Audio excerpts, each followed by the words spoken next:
அனைத்திந்திய அண்ணா திராவிட முன்னேற்றக் கழகம்தான் மக்களின் உண்மையான இயக்கமாக இதுவரை திகழ்ந்திருக்கிறது.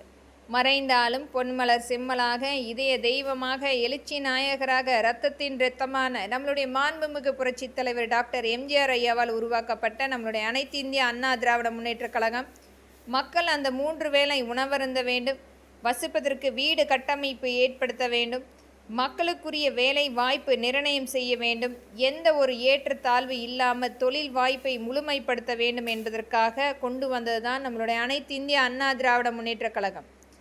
இன்றைக்கும் ஒவ்வொரு தொழிலுக்கேற்ப மக்களுக்குரிய வாய்ப்புகளை உருவாக்க வேண்டும் என்பதற்காக நம்மளுடைய அனைத்திந்திய அண்ணா திராவிட முன்னேற்றக் கழகம் முழுமையாக இதற்குரிய திட்டங்களை முழுமைப்படுத்தி கொண்டிருக்கின்றது. வருகின்ற சட்டமன்ற தேர்தல் நமக்குரிய நம்மளுடைய ஆட்சிக்குரிய மக்களாட்சி நிலவக்கூடிய அனைத்திந்திய அண்ணா திராவிட முன்னேற்றக் கழகம் முழுமையாக 234 தொகுதியில் முழுமையாக வெற்றி பெற்று நம்மளுடைய மக்களுக்குரிய ஆட்சி அமைப்பை கொண்டு வரப்படும்.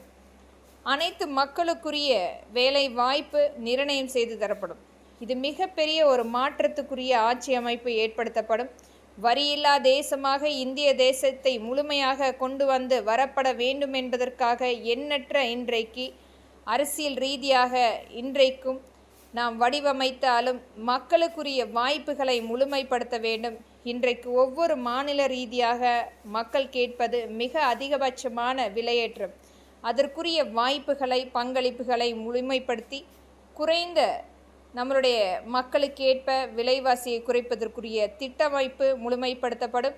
மக்களுக்கு ஏற்ப வாய்ப்புகளை உருவாக்கப்படும் என்பதை திறன்பட வலியுறுத்துகிறேன். நன்றி.